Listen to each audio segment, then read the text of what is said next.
Yo, what's up mga kailong, no? Good news para sa kay Baby Angelo. Pupuntahan natin bukas, no? Maraming salamat, ma'am, sa nag-send ng 1,020, no? Si ma'am, ayaw niya talagang magpakilala kahit anong pilit ko. Tsaka thank you so much din sa kay Migo Dave Kagalanan, no? God bless sa inyo. God bless. No, meron na tayong 1,3, no? Ibig sabihin, ibibigay natin yung sa lola. Pagkatapos, siya na yung maglalaka doon, no?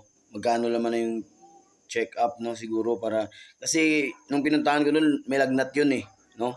Ewan ko, babalikan ko, busy kasi tayo, nag-construction pa ako kanina, and then nag-coach ako sa isang school dito, no? And then ngayon, di tayo nakapag-practice, kasi 163 tayo. So, pero naghahanap tayo ng paraan, no? Paano tayo makatulong, kahit ano ba yung tawag dito, kahit mahirap lang tayo, no, pero may mas mahirap pa sa atin kaya ginagawa natin ng paraan. So maraming salamat sa tumulong, at update tayo bukas, kita-kits, no. Pupuntahan ko yung maglola, no, sama ni Baby Angelo, yun, lalaki yun. So God bless everyone, thank you so much for supporting Ilonggo Vlogs, no. Maraming salamat, mabuhay kayo.